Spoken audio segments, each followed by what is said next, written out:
Bonjour à tous, bienvenue pour cette nouvelle vidéo. Donc aujourd'hui nous allons parler de l'offre à prix indexé ARENH. Donc comme son nom l'indique, une offre à prix indexé, c'est un prix de fourniture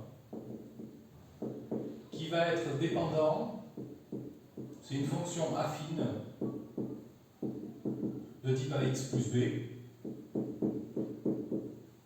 Voilà. Donc le prix de fourniture que le fournisseur va proposer à un client donné va être directement dépendant de l'ARENH. Donc l'ARENH, je vous invite à regarder une autre vidéo dans laquelle j'ai présenté le mécanisme ARENH. Donc il va être directement dépendant du prix ARENH et d'une constante B.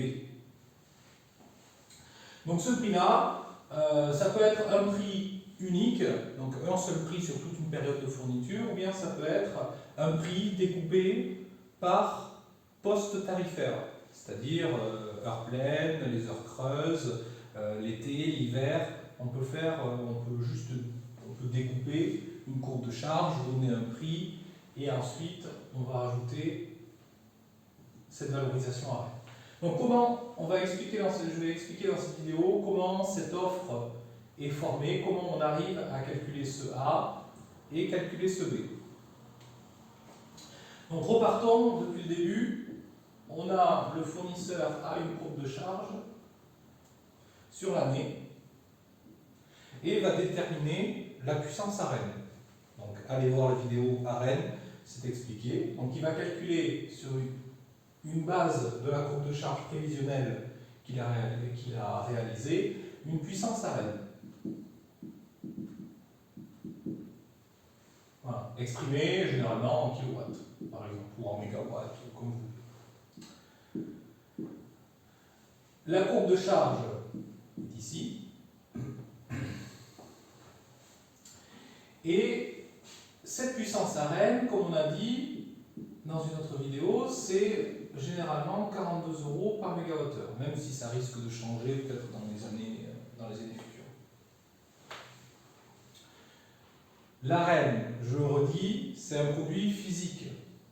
Ça veut dire qu'on va demander au guichet ARENH un certain volume ARENH. Okay, on a du langage toujours, c'est des kilowatts, c'est un volume constant, c'est un produit baseload sur toute l'année, en kilowatts à 42 € par mégawattheure. Généralement, pour simplifier, on va traiter l'ARENH à part. L'ARENH, c'est un produit baseload qu'on va acheter au guichet, et ensuite ce volume-là, il peut être traité indépendamment de la courbe de charge. Donc, ce que fait le fournisseur, il a la courbe de charge, voilà, c'est la même. Cette courbe de charge, il va mettre la HPFC.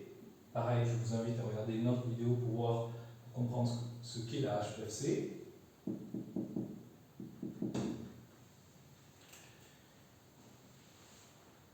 Il va faire la somme prod de la courbe de charge avec la HPFC et en déduire un prix. Donc là, si on fait sur toute la période, on va obtenir un seul prix. Mais on peut très bien découper par période, sur des heures bien précises, l'hiver, l'été, pour avoir différents prix selon les périodes. Imaginons qu'on calcule un seul prix, un prix unique, et donc là, qui va valoir, on fait la HPFC fois la CDC divisé somme sur la somme de la CDC. Okay, pour toutes les heures, ou certaines heures pour obtenir plusieurs prix. Donc là, c'est un prix unique, donc c'est toutes les heures. Donc là, c'est le volume total. Donc on obtient un prix, un seul prix, X € par mégawattheure. Bon, ça c'est un prix 100% marché. Le fournisseur va pouvoir ajouter sa marge, les risques, etc., etc. On va obtenir un seul prix, c'est un prix fixe. HPFC fois la courbe de charge divisé par le volume total, ça donne un prix. Maintenant, comment intégrer, comment arriver à obtenir un prix qui est dépendant, donc indexé à Rennes? C'est extrêmement simple. Sur cette courbe de charge prévisionnelle, le fournisseur va calculer une puissance à Rennes prévisionnelle qu'il va demander au prochain guichet. Cette puissance à Rennes, ce volume à Rennes, il va le payer 42 € par mégawattheure. Bon. C'est un produit baseload. Et dans une précédente vidéo, on a présenté aussi le marché financier.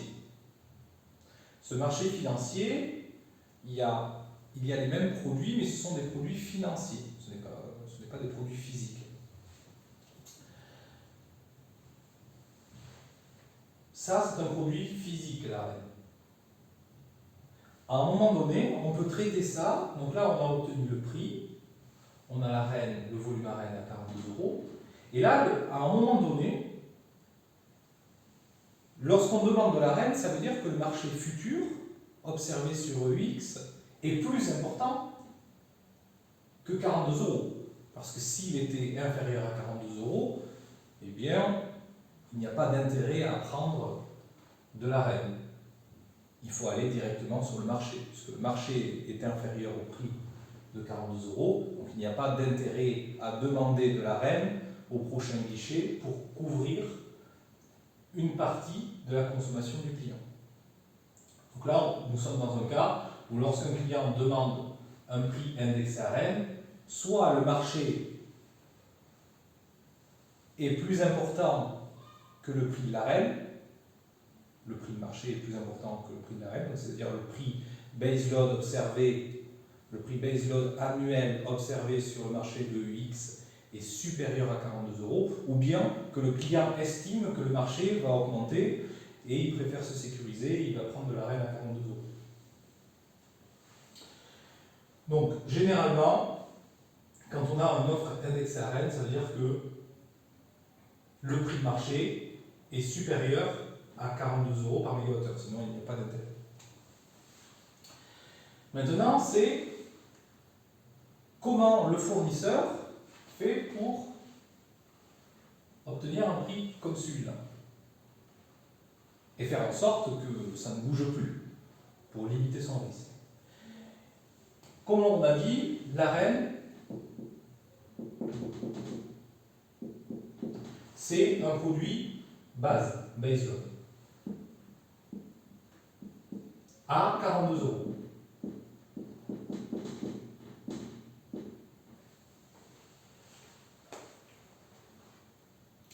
Eh bien, le fournisseur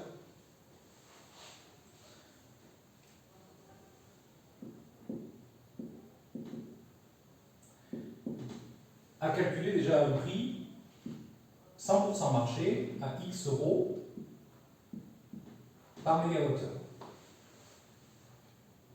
À ce prix-là, il a droit à un volume à Rennes à 42 €. Eh bien, ce volume à Rennes, il va directement ou partiellement le revendre sur le marché EX. C'est-à-dire qu'il va donner au client tout ou partie du gain qu'il va réaliser de la revente de ce volume-là sur le marché EX. Donc c'est complètement financier, mais le bénéfice,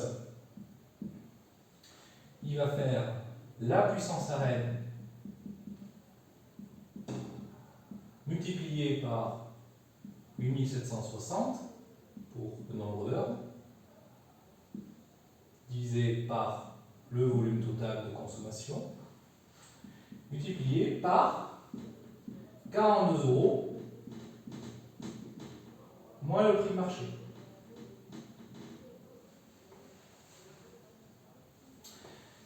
Ça va être ce qu'on a appelé au-dessus le A. Donc si on continue, le prix, X € par mégawattheure, on va faire plutôt A fois Rennes, plus les X euros que l'on a calculés précédemment par mégawattheure, moins A fois le prix de marché. Et ça, c'est le B.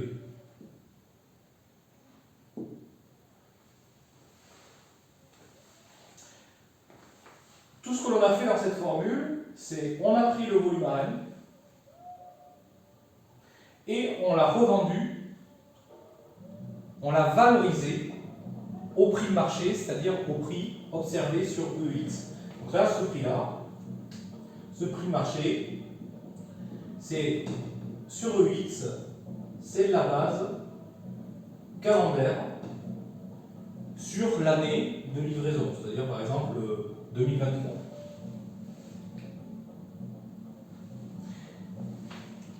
En faisant cela, on obtient un prix qui est dépendant du prix de l'arène et d'un B qui va être dépendant du moment de la cotation. C'est-à-dire, si le prix de marché augmente,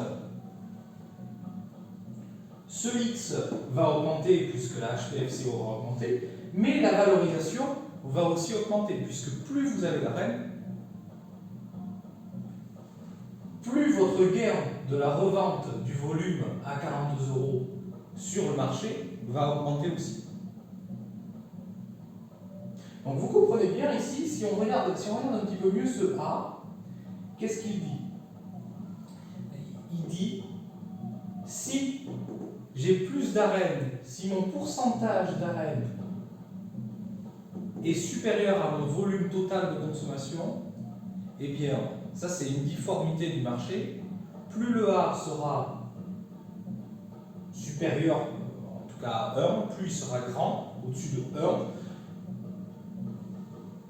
plus mon prix va diminuer. Donc ça c'est une difformité du marché, c'est un petit peu curieux, hein, mais aujourd'hui, par exemple, avec ces prix qui sont à 300, 400 €, 500 € même sur le pic, on va observer des difformités de marché où des gens qui consomment que l'été vont avoir un A qui est extrêmement important et le prix final, par exemple, souvent les campings, c'est autour de 1,5 à 2. Donc c'est 200% d'arène par rapport à la consommation totale. Donc un camping, c'est ça. Et en fait, vous avez un volume arène qui est ici. Donc là, vous comprenez bien que ce volume-là, ramené sur la courbe de charge du client, peut être 2 fois plus important. Et ce volume-là, comme c'est de la base, vous comprenez que sur le premier trimestre et sur le dernier trimestre, il n'y a aucune consommation du client. C'est à ce moment-là que les prix sont extrêmement forts. Donc revendre l'arène sur ces périodes-là, c'est extrêmement rémunérateur. Et donc le bénéfice, 42 € moins le prix de marché, est vraiment très important. Et donc ça provoque des prix négatifs. C'était un petit aparté. Donc, des clients.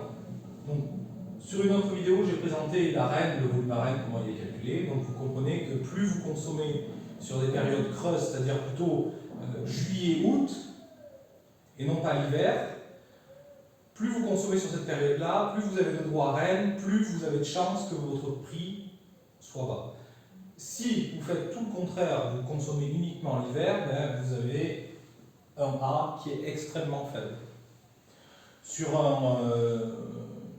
quelque chose de global en France, un site très moyen qui est représentatif de la consommation nationale, un A c'est entre 60 et 75% d'arène. Maintenant, on va voir cette formule. Quel est l'impact de l'écrêtement sur une formule indexée à Rennes?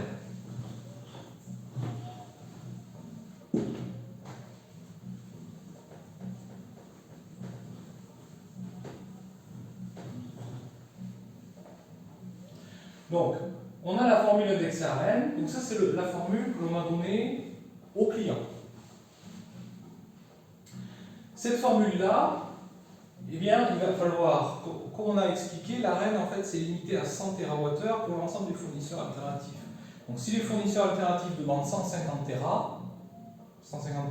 d'AREN sur 2023, eh bien, il va falloir écréter. Ça veut dire que votre demande, vous avez demandé 100. Si vous avez 30% d'écrêtement, vous n'allez obtenir que 70. Donc, comment modéliser ce prix-là sous l'hypothèse qu'il y a 20% d'écrêtement?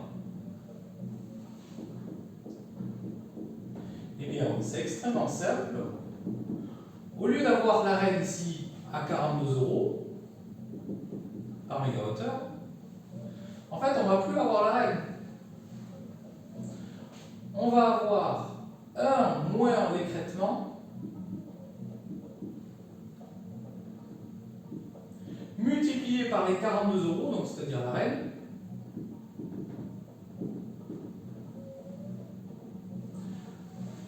plus l'écrêtement fois le prix marché, plus le B. Qu'est-ce que l'on a fait là? La Rennes, c'est un bloc d'AREN, c'est un volume d'AREN, c'est un produit baseload. Donc là, on est à 100% du volume AREN, ça c'est l'AREN, c'est un bloc d'AREN sur l'année par exemple. Et comme l'on a dit, c'est s'il y a trop de demandes, il y a un écrêtement. Ça veut dire que de la demande que vous avez faite, eh bien vous allez en avoir que 80%. Et 20% que vous n'aurez pas. Donc vous vous attendiez à avoir 100% de votre demande, par exemple 100 MW, par exemple, eh bien vous allez en obtenir que 80 MW. Donc ça c'est un véritable problème. Qu'est-ce qui se passe si on n'obtient pas la Rennes que l'on souhaitait? Et bien dans ce cas-là, on va l'acheter au marché. D'où le prix de marché ici. Et ce prix de marché, c'est le prix EEX baseload sur l'année 2023. Donc au lieu d'obtenir la Rennes à 42 €, on va en obtenir qu'une fraction. Une fraction, c'est 80%. Généralement, c'est au-dessus de 50% actuellement, mais avec les prix qui augmentent, etc., de plus en plus de fournisseurs alternatifs, il y a tout le cap, le volume total alloué est toujours de 100 TWh, donc l'écrêtement a augmenté depuis ces dernières années, est en constante augmentation. Là, dans notre cas, on a pris un exemple 80-20. Donc 20% d'écrêtement, 80%, ça c'est ce que vous récupérez de votre demande initiale. Donc au lieu d'avoir de la Rennes à 42 €, eh bien, il va falloir acheter sur le marché UX une garantie de prix en remplacement de la Rennes que vous deviez obtenir à 42 €. Donc là, il faut acheter sur le prix de marché, sur le UX, un produit baseload équivalent donc sur la même année, 2023. Donc là, on parle uniquement de 2023. Un produit équivalent, c'est-à-dire baseload, à un certain prix. Donc plus le marché augmente, plus le résultat, votre prix après écrêtement, sera impacté. Donc plus il y a d'écrêtement, plus vous avez une exposition importante au prix de marché, puisque après le résultat de l'écrêtement, il va falloir prendre une position pour cette partie-là. La partie écrêtée, il va falloir la couvrir. Certains clients certaines offres, certains fournisseurs proposent de couvrir cette partie marché, en tout cas un prévisionnel d'écrêtement, avant même le résultat de la crée. Donc si je trace une petite timeline de ce qui se passe, c'est le plus B. Ici, on va avoir le guichet à Rennes. Le guichet à Rennes, c'est mi-novembre, on va dire. Mi-novembre. Et là, 1er janvier. Avec un objectif que tous les volumes soient fixés, donc que tous les volumes soient fixés à un certain prix, voilà, que la formule soit établie et que le prix soit figé au 1er janvier. Puisque la période de fourniture commence, l'objectif, dans 99% des cas, il faut que le prix soit figé. C'est-à-dire que ce prix de marché soit connu. Donc dans certaines offres de fourniture, ce prix de marché peut être anticipé. C'est-à-dire qu'à ce moment-là, par exemple au mois d'avril, eh bien, le client peut demander à son fournisseur, eh bien moi j'estime qu'il va y avoir 30% d'écrêtement. Prenez une position sur EX pour 30% d'écrêtement à un prix, donnez-moi un prix, le fournisseur lui donne 100 € par mégawattheure. Eh bien, le client a la possibilité d'anticiper. C'est-à-dire qu'il va prendre une position en avance de phase avant le guichet à Rennes pour couvrir ce prix de marché. Parce qu'il estime que le prix de marché peut augmenter. Donc pour essayer de couvrir son risque le plus tôt possible. Il peut aussi décider, après le guichet à Rennes, une fois que tout est connu, finalement il y a un écrêtement de 40% ici au guichet. Donc là, résultat définitif c'est 40%. Et bien là, après le guichet, il va falloir qu'il couvre 10% supplémentaires à par exemple 200 € par mégawattheure. Donc là, vous comprenez bien, en anticipant, s'il avait anticipé une augmentation du prix de marché, là il a bien fait, puisqu'il a couvert 30% à 100 € et 10% à 200. Donc là, son prix de marché final pour le calcul du prix fixe à partir du 1er janvier, qui servira pour la facturation, eh bien, est plus intéressant, puisque là, il a eu de la chance, il a bien anticipé, les prix ont augmenté, donc tant mieux pour lui. Il peut y avoir l'autre cas où le client a anticipé 50% d'écrêtement à 100 €, et là, au final, le résultat à Rennes, c'est 20% d'écrêtement. Et bien dans ce cas-là, il va falloir qu'il revende 30%. Donc là, c'est tout bénéf encore pour lui. Le client a anticipé un petit peu trop d'écrêtement à 100 €. Le guichet, le résultat final, c'est 20%. Donc là, après le guichet, il faut qu'il revende 30% à 200 €. Donc il y a plein de cas possibles. Il peut y avoir aussi le client qui tope que 10% d'écrêtement à 100 €. Le guichet qui dit finalement oui, il y a toujours 50% d'écrêtement. Et dans ce cas-là, il va falloir qu'il rachète 40% et le prix a peut-être diminué. Donc là, on est plutôt à 50 €. Donc il y a plein de cas de figure en fonction des contrats, donc c'est que du domaine contractuel. Est-ce que le client a le droit d'anticiper de l'écrêtement ou pas? Est-ce qu'il doit le faire ici? Donc il y a pas mal d'offres exotiques, tout dépend vraiment de l'aspect contractuel, de ce qui est marqué dans le contrat. Mais voilà, vous avez bien compris, c'est un prix indexé à Rennes, c'est un prix fixe calculé au départ, une valorisation du volume AREN sur le marché de X au moment de la cotation, et le calcul d'un prix. Donc on va rajouter dans le prix, dans le premier prix initial qu'on a calculé juste avec la HPFC, un prix fixe, on va rajouter la valorisation AREN, et ce prix AREN va dépendre de l'écrêtement post-guichet.